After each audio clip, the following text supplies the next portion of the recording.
देखिए जो recursive function का सबसे अधिक यूज है, अगर कोई मैथमेटिकल ऑब्जेक्ट आपको बनाना है, ठीक है, मैथमेटिकल ऑब्जेक्ट आपको बनाना है या नेचुरल कोई मतलब जो है मैथमेटिकल सीन क्रिएट करनी है, तो वहाँ पर ग्राफिकल आउटपुट यूज होते हैं। जैसे आपको बनाना है कैरेक्टर्स ट्री बनाना है, ठीक है ना, तो कैरेक्टर्स ट्री में आप देखेंगे कि कैरेक्टर्स ट्री में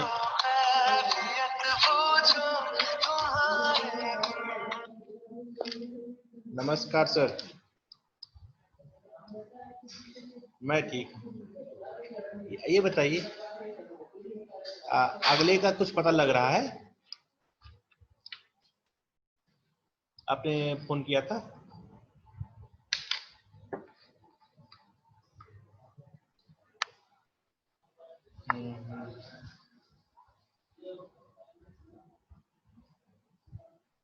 नहीं, थ्योरी नहीं कोई।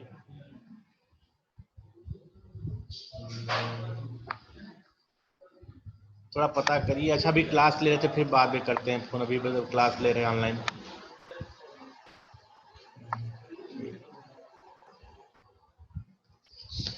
रिकर्सिव फंक्शंस की बात हम लोग कर रहे हैं, ठीक है ना। तो देखिए रिकर्सिव फंक्शंस क्या होते हैं, नॉर्मली होता क्या है, एक फंक्शन है, तो फंक्शन में आप देखते हैं कि फंक्शन में आपको जो रिटर्न होता है, फंक्शन में रिटर्न करते हैं तो कोई नॉर्मली एक वैल्यू रिटर्न होती है, ठीक है। After computation it will return a certain value. लेकिन अगर कोई फंक्शन ऐसा हो जाए, कोई वैल्यू रिटर्न ना करके फंक्शन ऑटोमेटिकली अपने आप को कॉल करने लगे, ठीक है ना, तो उसको हम लोग बोलते हैं रिकर्सिव फंक्शन। रिकर्सिव फंक्शन की अगर एक सिंगल लाइन डेफिनेशन अगर आपको बतानी हो, तो हम लोग कहते हैं ये फंक्शन कॉल इटसेल्फ, ठीक है ना। अगर फंक्शन अपने आप को कॉल करे, ठीक है, अगर एक फंक्शन है, अब फंक्शन कॉल इटसेल्फ, ठीक है, अब function call itself is called recursion, ठीक है ना। अगर फंक्शन अपने आप को कॉल करता है तो उसको हम लोग क्या बोलते हैं, recursion. This process is called recursion and this function is called recursive function, ठीक है ना। तो रिकर्सिव जहां पर लॉजिक जो है बार बार इटरेट होती है, लॉजिक बार बार इटरेट होती है, आर्गुमेंट जो है वो चेंज होते रहते हैं, तो वहां पर हम लोग रिकर्सिव फंक्शन की बात करते हैं। जैसे हमने पिछला एग्जांपल डिस्कस किया था, जो लोग पहले पिछले क्लास में प्रेजेंट थे, कि अगर एक आपको फैक्टोरियल का प्रोग्राम बनाना है, तो फैक्टोरियल का प्रोग्राम हम लोग दो तरीके से बना सकते हैं, एक लूप यूज करके और एक रिकर्सिव फंक्शन यूज करके, ठीक है ना। तो वो एग्जाम्पल हम फिर से नहीं डिस्कस करेंगे, हम लोग दूसरा एग्जाम्पल ले रहे हैं। मान लीजिए आपको एक सीरीज दिया गया है, एक सीरीज दिया गया है एस, और इसमें जो नंबर ऑफ टर्म्स हैं N plus N minus one, N plus N minus one, ठीक है, and so on and so on so on so on, plus 3 plus 2 plus, ये एक सीरीज है, ठीक है ना। सीरीज क्या है, एन टर्म्स का sum, sum of first N natural terms, ठीक है ना, ये फंक्शन है। इस फंक्शन का हमको जो है, इस फंक्शन का हमको जो है लॉजिक क्रिएट करना है। तो आप देख रहे हैं कि अगर हम लोग लूप लगा करके बनाए तो हम लोग ऐसे सिंपली लिख देंगे, फॉर आई, ठीक है, I in range of, I in range of कहां से लेके कहां तक, एन से लेकर के 1 तक जाना है, तो हमने यहाँ पर 0 लिख दिया, दिस वन। और इस लूप में हमने सिंपल लिख दिया s is equal to S plus I. तो इस तरीके से इस प्रोग्राम का आउटपुट बन जाएगा, आउटपुट हमको जो है कैलकुलेट हो जाएगा। But definitely this kind of programming is not a recursive program, ठीक है ना, क्योंकि यहाँ पर जो लॉजिक है, लॉजिक इटरेट नहीं कर रही है, और अगर फंक्शन अपने आप को कॉल करता है तभी जो है रिकर्सिव फंक्शन होगा, और अगर अपने आप को फंक्शन नहीं कॉल करता है तो रिकर्सिव फंक्शन नहीं होगा, ठीक है ना। तो हम लोग क्या कर रहे हैं, एक रिकर्सिव फंक्शन को सबसे पहले आपको ऐसे इस पर जो है स्क्रीन पर बना के दिखा देते हैं, ठीक है ना। डेफिनेशन के लिए डेफ फंक्शन, यहाँ पर हमने आर्गुमेंट पास किया हुआ सम, और इसके अंदर हमने पास कर दिया n. What is n? n is number of terms in the series. ठीक है ना, जो n है, n is number of terms in the series. ठीक है ना. अगर if n is equal to 1, ठीक है ना, अगर n की वैल्यू 1 है तो कितना रिटर्न होना चाहिए? If n is equal to 1 तो कितना रिटर्न होना चाहिए? रिटर्न 1.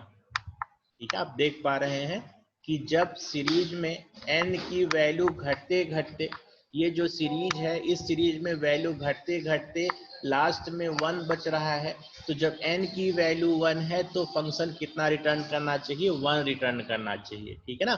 लेकिन अगर n की वैल्यू 1 नहीं है तो हमने कहा कि f is not, if n is not equal to 1, तो हमने कहा कितनी वैल्यू रिटर्न करना चाहिए? रिटर्न करना चाहिए n प्लस. ठीक है ना, n प्लस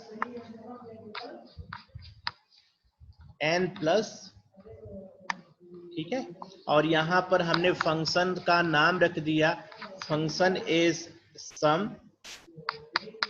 यहां पर देखिए लिखने में बहुत मुश्किल होती है स्क्रीन पर, सम n माइनस 1.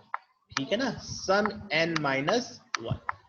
ठीक. तो यहां पर देखिए जो ये रिटर्न फंक्शन है, यहां पर आपको कंसंट्रेट करना है. जो रिटर्न फंक्शन है यहां पर आपको कंसंट्रेट करना है कि रिटर्न फंक्शन में जो वैल्यू रिटर्न हो रही है, जो वैल्यू रिटर्न हो रही है, एक नंबर रिटर्न ना हो करके क्या वैल्यू हम लोग रिटर्न कर रहे हैं? यहाँ पर थोड़ा ध्यान से देखिए, ये जो वैल्यू रिटर्न हो रही है, नंबर रिटर्न ना हो करके क्या रिटर्न हो रहा है? एक फंक्शन रिटर्न हो रहा है. ठीक है ना. केवल क्या चेंज हो रहा है? फंक्शन का जो आर्गुमेंट है, आर्गुमेंट पहले n था, अब आर्गुमेंट कितना हो गया? n माइनस 1 हो गया. तो मान लीजिए अगर इसी प्रोग्राम को हम लोग जो है, अगर n की वैल्यू 4 है, for n is equal to 4, if I execute manually then we can understand recursion. ठीक है ना. अगर n इज इक्वल टू 4 पर हम लोग इस प्रोग्राम को मैनुअली एग्जीक्यूट करते हैं, then we can understand what is recursion.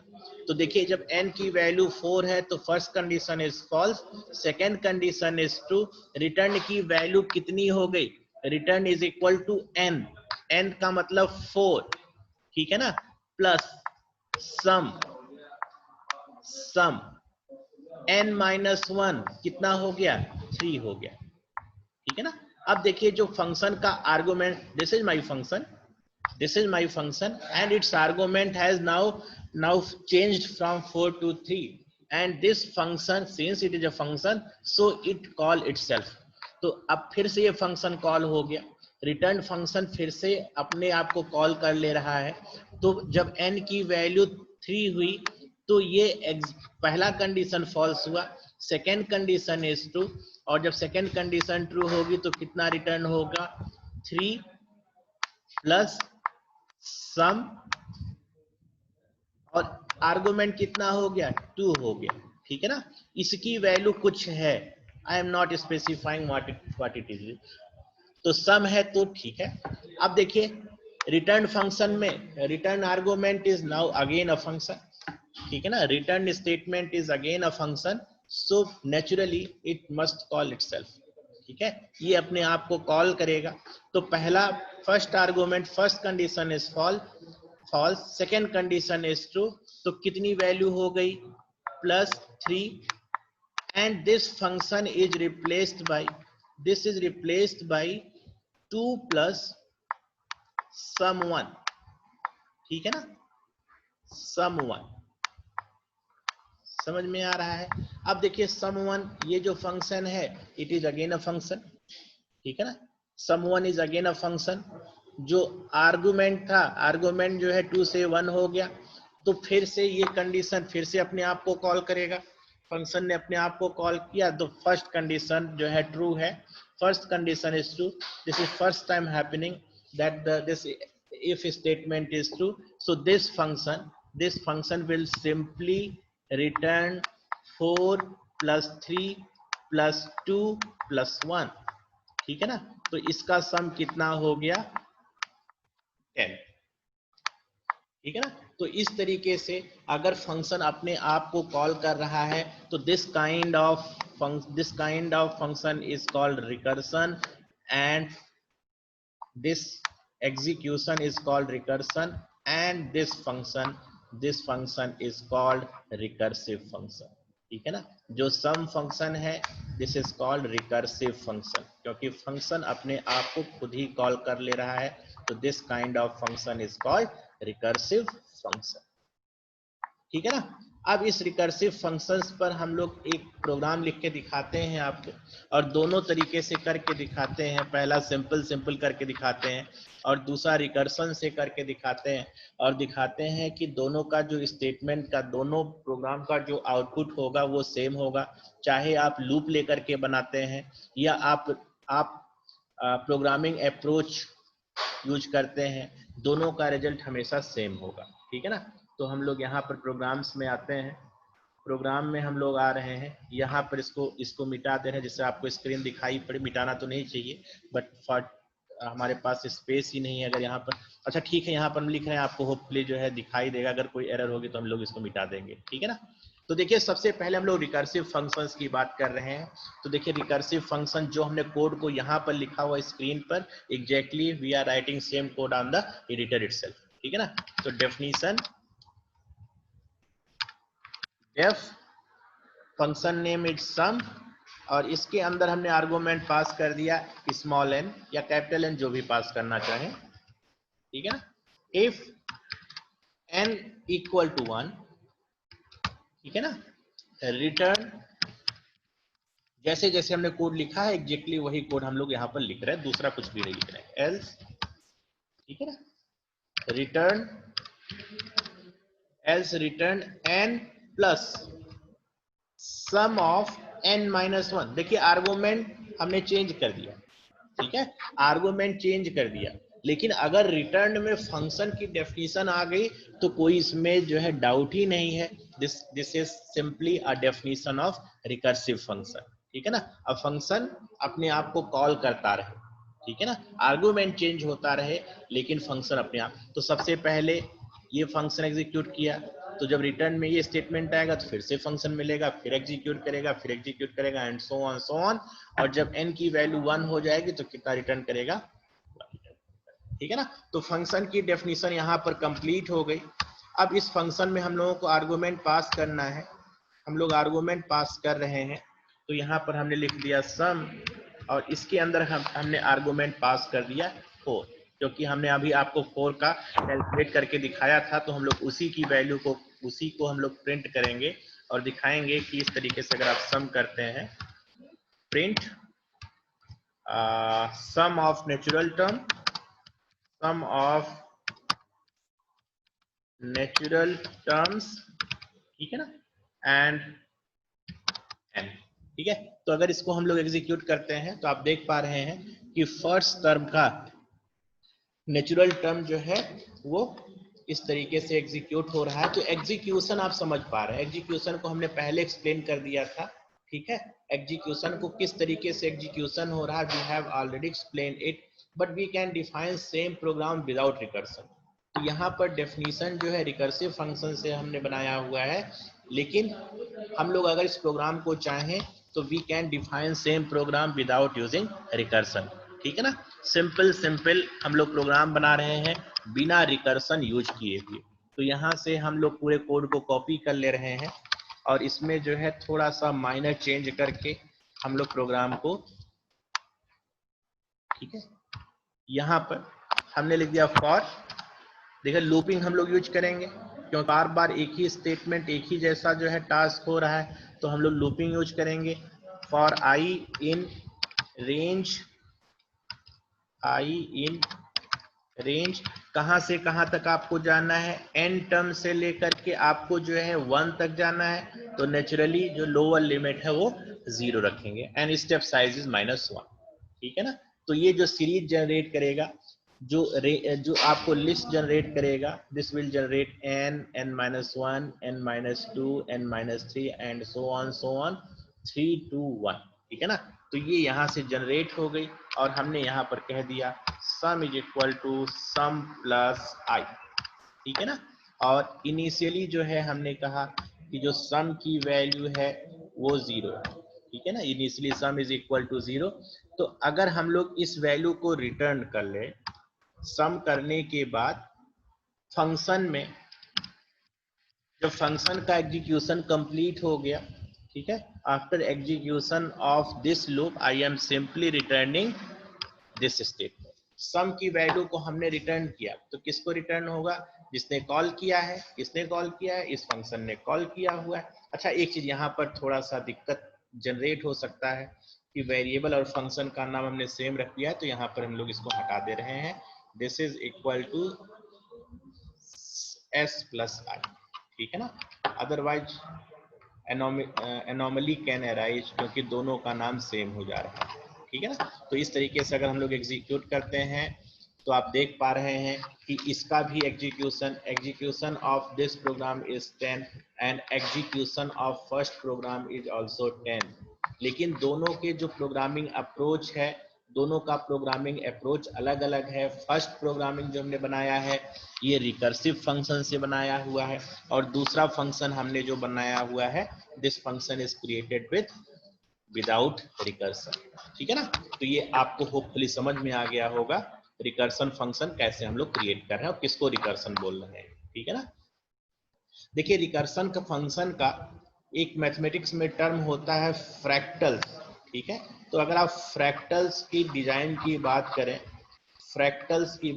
तो फ्रैक्टल्स को क्रिएट करना है तो रिकर्सिव फंक्शंस का यूज होगा, ठीक है ना। अगर आप फ्रैक्टल्स की बात करते हैं तो fractal is basically a mathematical structure, ठीक है ना। तो जैसे आपके पास एक लाइन है, this is my line and what I am doing, I am breaking this line in 3 parts, पहला, दूसरा, तीसरा, ठीक है ना। अब ये क्या कर रहे हैं, ये जो दूसरी लाइन है इसको रोटेट करके 60 डिग्री से रोटेट कर दे रहे हैं, और जब रोटेट करेंगे तो यहाँ पर ये पॉइंट पहुंचेगा, फिर इसको मिला दे रहे हैं। तो ये लाइन कैसे हो गई, ये ऐसे हो गई, ठीक है ना। अब देखिए, this is my first step, ये हमारी ओरिजिनल लाइन थी, इसको हमने एल्गोरिथम लगा के ब्रेक कर दिया। अब सारी लाइनें जो थी 1/3 पार्ट में डिवाइड हो गई। इसी प्रोसेस को हम लोग फिर रिपीट कर रहे हैं, इसको 3 पार्ट में ब्रेक कर रहे हैं और बीच को घुमा कर रहे हैं 60 डिग्री से, फिर मिला दे रहे हैं। तो ये जो लाइन है वो कैसे हो जाएगी, ये लाइन ऐसे हो गई, ये लाइन ऐसे हो गई, फिर ये लाइन जो है ऐसे हो गई, फिर जो है ये लाइन जो है ये ऐसे हो गई, फिर ये ऐसे हुई, फिर ये लाइन जो है ये ऐसे, ठीक है ना। तो this is for n is equal to 0, ठीक है ना। यहां पर n इज इक्वल टू 1, यहाँ पर n की वैल्यू कितनी है, n इज इक्वल टू 2। अगर एक स्टेप, अभी देखिए सारी लाइनें फिर से वही चीजें लाइनें मिल रही हैं, अगर फिर से हम लोग हर एक लाइन पर वही एल्गोरिथम अप्लाई करें तो ये जो लाइन था, this line simply will become a cactus tree, ठीक है ना। तो cactus tree we can generate as a mathematical model with help of recursive function, ठीक है ना। and this kind of structure is called fractals, ठीक है ना। तो आगे चल कर के आप फ्रैक्टल्स की बातें करेंगे, ठीक है। अब हम लोग एक और प्रोग्राम की बात करेंगे जिसको हमको रिकर्सिवली क्रिएट करना है। इस प्रोग्राम को हम लोग रिकर्सिवली क्रिएट करना चाहते हैं, ठीक है ना। तो फ्रैक्टल्स आपको होपफुली समझ में आ गया होगा कि क्या हो रहा है।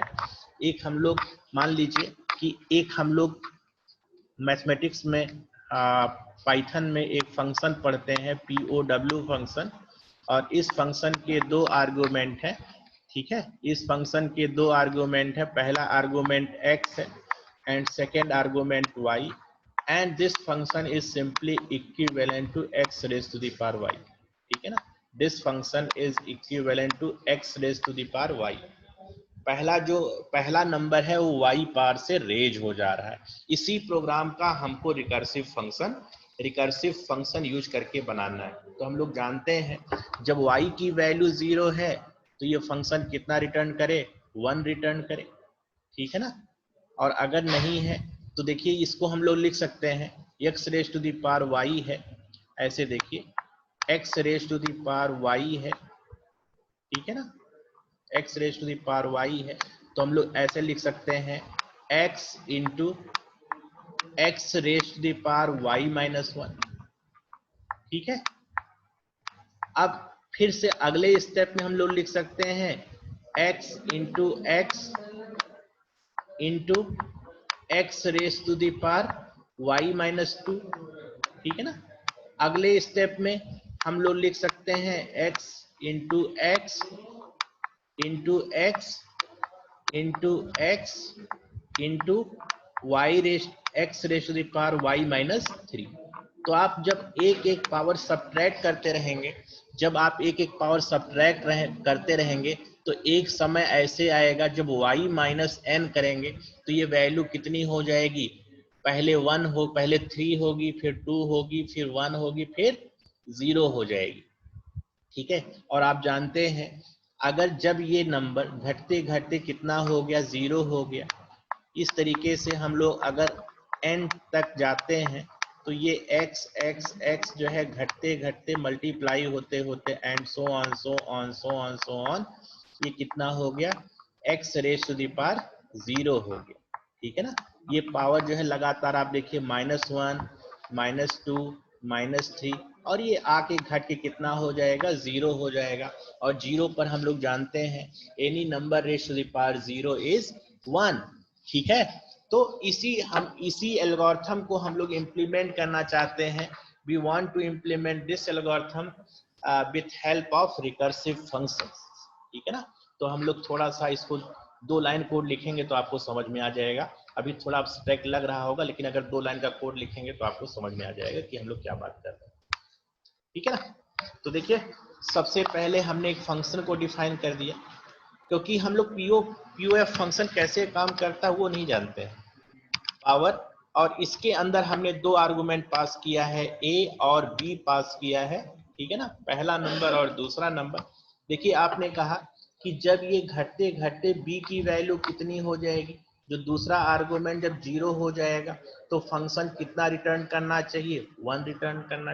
आपने कहा कि if B is equal to 0, ठीक है ना, अगर b की वैल्यू 0 हो जाए तो आप जानते हैं any number raise to the power 0 is 1, so this function must return 1। ठीक है ना, if b is equal to 0 तो ये फंक्शन कितना रिटर्न करना चाहिए, दिस फंक्शन मस्ट रिटर्न 1। ठीक है ना, और अगर b की वैल्यू 0 नहीं है, if b is not equal to 0 तो कितना रिटर्न होना चाहिए, रिटर्न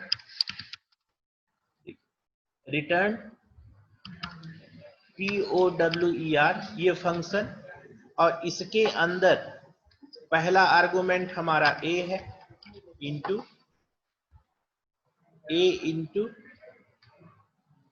यहां पर हमने a लिखा first argument and second argument is b minus 1।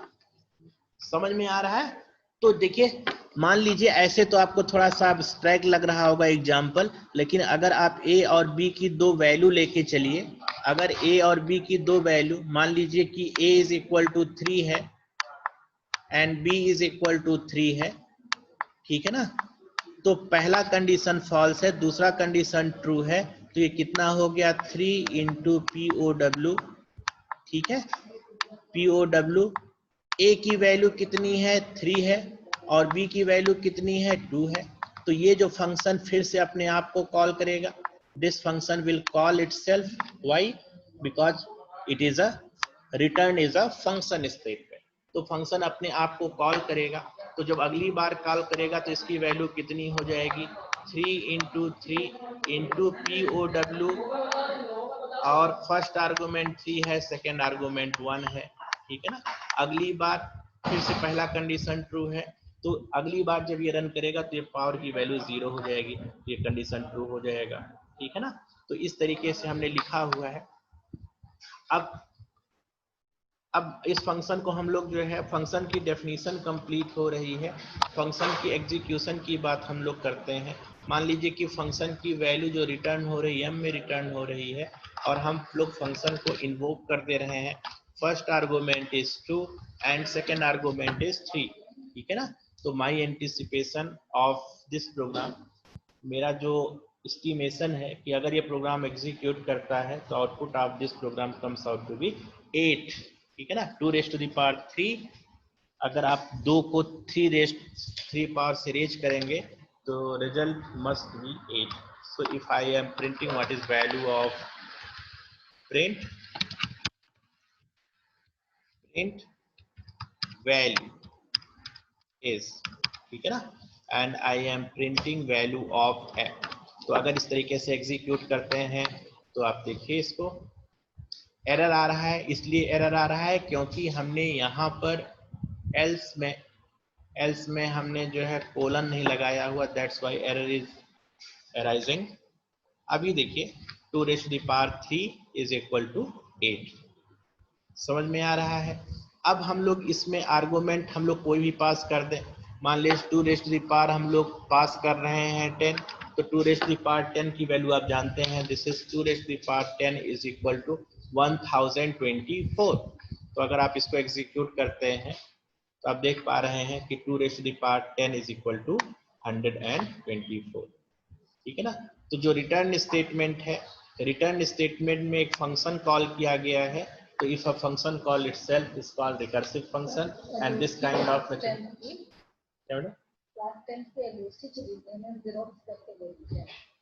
10 के लिए अच्छा भी निकाल लेंगे। हाँ, तो यहाँ पर आर्गुमेंट चेंज हो रहा है, तो ये फंक्शन की वैल्यू यहाँ पर रिटर्न चेंज हो जा रहा है, ठीक है ना। जो यहाँ पर देखिए फंक्शन अपने आप को कॉल कर रहा है and this is basic feature of recursion, this is basic feature of recursion that function call itself, and this approach, this programming methodology is known as recursive function, ठीक है ना। तो रिकर्सिव फंक्शन हम लोग एक प्रोग्राम को बिना recursion के भी बना सकते हैं और रिकर्सन के साथ भी बना सकते हैं, हमारी जिसमें जो है हमारा सुविधा होगा उस तरीके से हम प्रोग्राम को बनाएंगे, ठीक है ना। तो एक दो प्रोग्राम हम लोगों ने डिस्कस किया, एक प्रोग्राम हम लोग और डिस्कस करेंगे, ठीक है ना। तो ये हमें लगता है कि एक बार हमको और डिस्कस करने की जरूरत है, लेकिन आज नहीं, हम लोग कल डिस्कस करेंगे। आज हम लोग एक नए प्रोग्राम की बात और करेंगे, ठीक है ना, एक नए प्रोग्राम की बात करेंगे। मान लीजिए एक स्ट्रिंग है, ठीक है, एक स्ट्रिंग है, उस स्ट्रिंग को हमको रिवर्स करना है, ठीक है ना। ऑब्जेक्टिव पहले हम बता दे रहे हैं कि ऑब्जेक्टिव हमारा ये है कि अगर हमारे पास एक फंक्शन है, ठीक है ना, हमारे पास एक फंक्शन है और इस फंक्शन में जो आर्गुमेंट है, मान लीजिए ये हमारा फंक्शन है,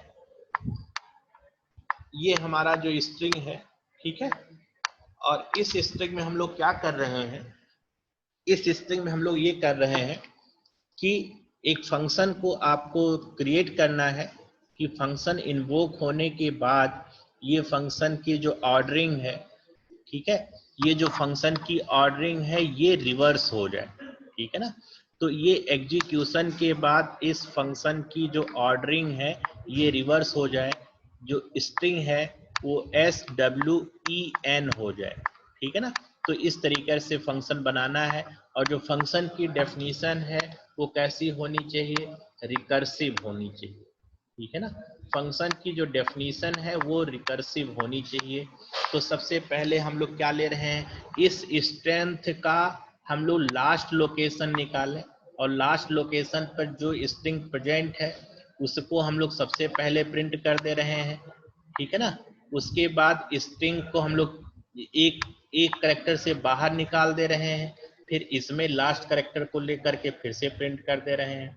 तो इस तरीके से बार बार, तो अगर हम लोग कोड को थोड़ा लिखते हैं तो आपको बेहतर समझ में आएगा, ऐसे जो है समझने में दिक्कत हो रही है, ठीक है ना। तो एक कोड लिख दे रहे हैं, देखिए डेफिनेशन, फंक्शन का नाम VP है और इसके अंदर हम लोग एक स्ट्रिंग पास कर रहे हैं, स्ट्रिंग इज SG और n क्या है, n जो है लेंथ है, ठीक है ना। अगर लेंथ की वैल्यू, लेंथ ऑफ स्ट्रिंग अगर पॉजिटिव है, ठीक है ना, अगर लेंथ जो है वो पॉजिटिव है तो हमको क्या प्रिंट करना है, जो लास्ट पर लास्ट कैरेक्टर है उसको प्रिंट कर देना है, प्रिंट SG, nth कैरेक्टर को प्रिंट करना है, ठीक है ना, and int is equal to this one, ठीक है ना। और उसके बाद हम लोगों को फंक्शन को चेंज कर देना, फंक्शन को कॉल कर लेना है। फंक्शन हमारा क्या है, एसजी फंक्शन है। इसके आर्गुमेंट देखिए, फंक्शन हमारा बीपी फंक्शन है, इसके आर्गुमेंट चेंज हो जाए, एसजी और n-1 हो जाए, ठीक है ना। और अगर n की वैल्यू 0 है तो यहाँ पर हम लोग एल्स नहीं लिख रहे हैं, हम लोग एलएफ लिख रहे हैं, एलएफ, क्योंकि हम लोग को फिर कंडीशन प्लेस करनी है 0 के लिए, तो इसलिए हम लोग यहाँ पर 0 लिख रहे हैं, एल्स। अगर हमने एल्स लिखा हुआ तो शायद कंडीशन की प्लेसमेंट नहीं कर पाएंगे, that's why we are simply writing S G and 0, ठीक है ना। अब देखिए हम लोग यहाँ पर एक स्ट्रिंग, ये हमारी फंक्शन की डेफिनेशन कंप्लीट हो गई। हमने कहा कि जो हमारा स्ट्रिंग है s is equal to input enter input string, ठीक है। इसको हम हटा दे रहे हैं, इनपुट स्ट्रिंग, ठीक है ना। और फंक्शन को कॉल कर रहे हैं, फंक्शन हमारा बीपी है, इसमें पहला आर्गुमेंट हमारा लेंथ है, और n क्या है, जो लेंथ है स्ट्रिंग की उससे एक कम, लेंथ ऑफ s माइनस 1। तो अगर हम लोग इसको एग्जीक्यूट करते हैं तो एग्जीक्यूट करने के बाद आप देखेंगे, ठीक है ना, एग्जीक्यूट करने के बाद अगर हम बीपी को फिर से प्रिंट करते हैं, प्रिंट आफ्टर एग्जीक्यूशन, ठीक है, आफ्टर एग्जीक्यूशन, एग्जीक्यूशन होने के बाद जो है बीपी की वैल्यू को अगर हम प्रिंट करते हैं तो हमको पता लगेगा कि जो ओरिजिनल स्ट्रिंग थी उसमें क्या क्या चेंजेज हुए, ठीक है ना। अब इसको हम लोग एग्जीक्यूट कर रहे हैं, होपफुली कोई एरर नहीं है, यस कोई एरर नहीं है।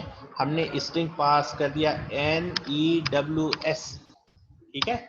और जब एग्जीक्यूट कर रहे हैं तो आप देख पा रहे हैं कि जो स्ट्रिंग है वो जो पहला कैरेक्टर था लास्ट से वो पहले आ रहा है, उसके बाद यहाँ पर देखिए एग्जीक्यूशन जो है पूरी तरीके से चेंज हो जा रहा है, ठीक है ना। जो एग्जीक्यूशन है वो पूरा चेंज हो जा रहा है, ठीक है ना। तो यहाँ पर इसकी जरूरत नहीं है, इन स्टेटमेंट्स की जरूरत नहीं है, इतना सफिशियंट है। तो इसको हम लोग एग्जीक्यूट कर रहे हैं, NEWS एग्जीक्यूशन इज, ठीक है ना। फिर से हमने एग्जीक्यूट किया इसको, अब हमने डाल दिया ABCD, इसको एग्जीक्यूट किया तो जो आपका आउटपुट है वो रिवर्स ऑर्डर में होना चाहिए DCBA, ठीक है ना। तो इस प्रोग्राम का हमने थोड़ा सा एल्गोरिथम को समझने की कोशिश करिए। एल्गोरिथम में हमने पहला स्ट्रिंग पास किया हुआ है और दूसरा स्ट्रिंग की लेंथ पास किया हुआ है।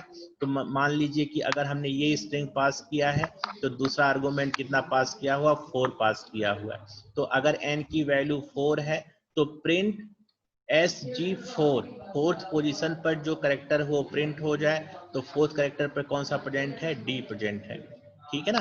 अब देखिए ये जो आर्गुमेंट था, ये जो फंक्शन में हमने आर्गुमेंट चेंज कर दिया, स्ट्रिंग हमारी वही है लेकिन लेंथ हमने एक घटा दिया, तो क्या हो गया, जो स्ट्रिंग अब जो बच रही है ये स्ट्रिंग ABCD बच रही है, ठीक है ना।